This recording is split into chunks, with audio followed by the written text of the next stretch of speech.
Good morning. Myself Venkatraman from the Department of Electronics and Communication Engineering, JJ College of Engineering Technology. Today I am going to discuss about the revolution of industries followed by how robot it is going to compensate the industry. So to start with, first we need to know the definition for robot. So there are so many definitions we are having. Simply, if I want to define what is a robot means, it is a kind of a machine, that's all. A machine which is going to perform a specific task, which is getting automated, that's all. That is what we can simply define a robot. Again I will say, that is a kind of a machine, a simple machine which is going to do a specific task, which is getting programmed. Through the program, it is going to operate the task and find the result. So that is what we can simply define as a robot. So robot can handle up to from a simple task up to complex tasks also it can handle.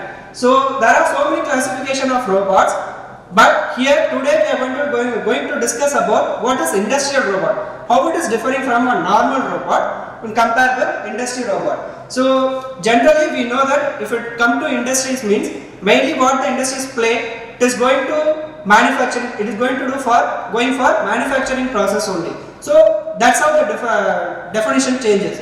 So here the robot purpose is what? For automating the manufacturing process. That is what the definition for industrial robots. And also main difference, there are so many difference. One important definition is that multiple axes it can move. And this is a comparison, that is how a robot can be compared with a human. So there are so many characteristics I have mentioned. To start with, strength. So in case of human, how the strength is coming from the bones only we are getting the strength. Likewise, in case of robot, how is getting the strength mean? Through the limbs. And second one, flexibility. So if I want to, in case of human, how the flexibility arises? By using the joints only. From one bone to another bone, we are having a joint. Through that only, we can easily operate our hand or whatever from the body. So likewise, in robot also we are having joints to operate. And in case of sensing, in case of human, we are having 5 sensors. That is from taste, pain, and then visualizing, hearing, everything. These are some sensors we are having in case of human. In case of robot, so how it is going to sense an object means through the sensors only. For example, it is going to have a color sensor means by using the it can categorize the color. So likewise, temperature sensor we are having, and then object sensor, everything. So according to our application, we can change the sensor. So that's how the sensing came in case of robot. Likewise, there are so many comparisons I have made. And then coming to the point, that is what are the major parts? There are so many parts we are having, but if I take a common robot means there are 5 important parts. First part, this one which will be called as manipulator, and then second part, this one which will be referred as controller, and third one teaching pendant, fourth one linear unit, and fifth one is tilt table. Apart from this, other 3 classification we are having, starting from end effector, external access, and software required to run the robot through simulation. So why? What is the main purpose we are having robot? Because of the industry revolution only. So we know that industry's main purpose is what? For producing a product. So in that there are so many difference. Due to the difference only we are having revolution. That is starting from industry 1.0. Now currently we are in 4.0 and still we are focusing in 5.0 also. So what are the difference we are having between these classifications? Starting from industry 1.0, 2.0, 3.0, 4.0 and 5.0. So the main difference, how we can differentiate means that main difference arises in the terms of productivity only. How a product is going to be, we are going to get the product. So what is the main thing we use to design the product? So in case of industry 1.0, what is the main purpose? What is the main focus we focused on means by the powering of the machine is done by steam or water. So if I am going to power a machine through steam or water means So we know that minimum it will take 1 month to produce one product. So this is what the lag we found in case of industry 1.0. So that's why we shifted to industry 2.0, and also there are so many workforce involved, that is human force involved in case of 1.0. That's why I termed as mechanization.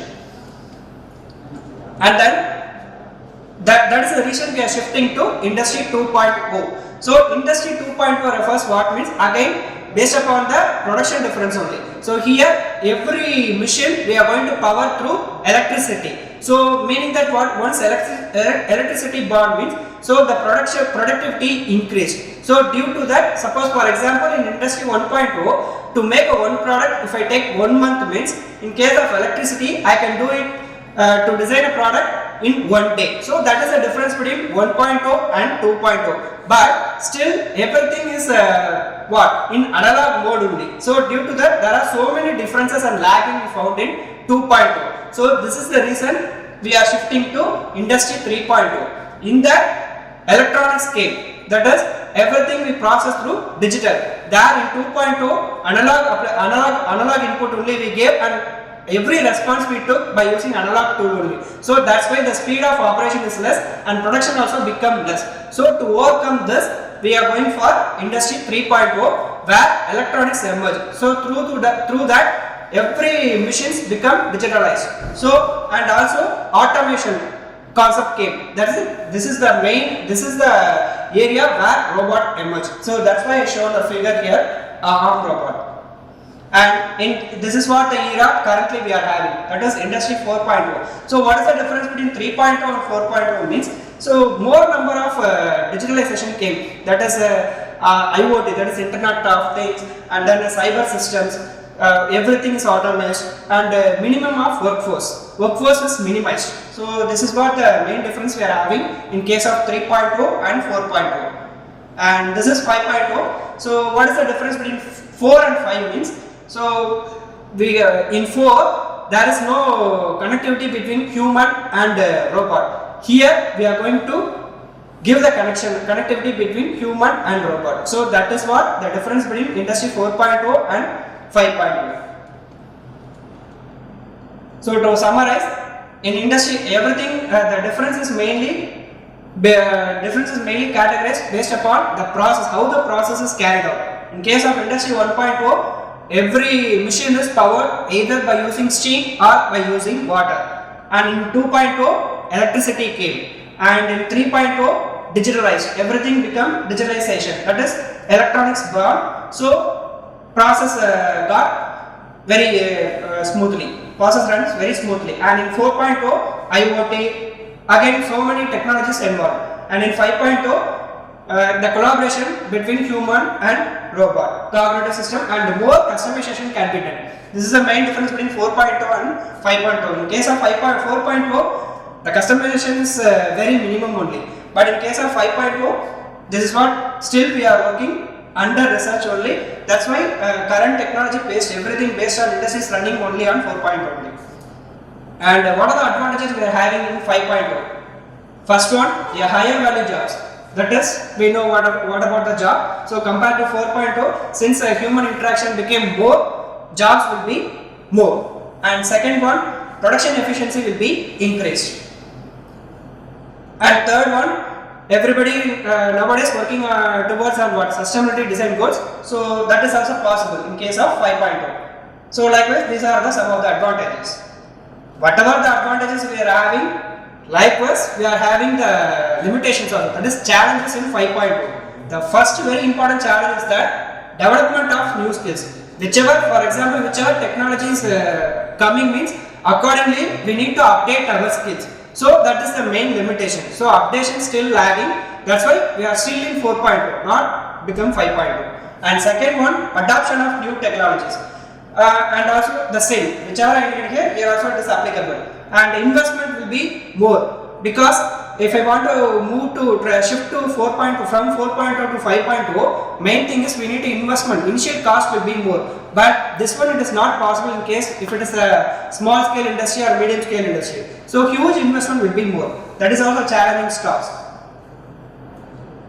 And these are the opportunities in India. So, as per the NASCOM, in recent report, it has mentioned that the Indian manufacturing industry has spent 5.5 to 6.5 billion for shifting from industry 3.0 to 4.0. Conclusion: for transitioning industry 4.0 to 5.0, the customization only we need to concentrate. And second one, if I want to readiness, organization readiness will be more important. Likewise, we need to focus on sustainability design goals. Good morning, everyone. On my last slide, we discussed about robotics in the base of theoretical concept. That is, what is a robot, how the industrial revolution starts, and what are the comparison between a human and a robot. So this is what we discussed so far. Now, I am going to give a practical exposure by giving hands-on training. That is how to move a robot, how to jog a robot, everything. So first of all, in the theoretical concept, I introduced about the major parts of robot system. So the first main part is manipulator, and this is the main part of the robot system, manipulator. And the second one, this is the controller, which is going to act as the main part of the system. Through that only, we are going to feed the information. By using that information only, robot is going to do the particular task. And third one, this is what the third one will be called as teaching pattern or smart web. So by using this, we can move or jog the robot manually. And fourth component, HMI interface, that is the main interface. Suppose if I want to move the robot automatically, I need to use that machine. That is HMI shortly, which will be referred as human mission interface. So this model number will be referred as KR120 robot. So actually, we can classify a robot by using many types. Suppose if you want to classify by using the weight means, so this robot can handle up to maximum of 120 kg. That's why the name arises KR120 robot. Or suppose if I want to classify based upon the movements, number of movements. So a robot can actually move minimum of 2 and maximum of 12 axis. A robot can rotate. So this robot can rotate up to 6 axis. That's why it is also referred as 6-axis robot. Or else based upon the function. So actually you can see the structure of the robot is looking like our arm only. So that's why this robot can also called as arm robot. So we know that how our arm can rotate. That is maximum of 6 rotations we can do. The first rotation is that I can rotate like this my arm, and then I can rotate the arm. That is second rotation. And third rotation, wrist. So I can totally bend the wrist totally 360 degrees. That is third rotation. And fourth rotation, partially I can hold the finger, and that is fourth rotation. And fifth rotation, fully I can. And this is the last rotation, the tail. So totally 6 rotations I can do. The same this machine also can do. That's why this is also referred as arm robot. So that is for rotating each axis.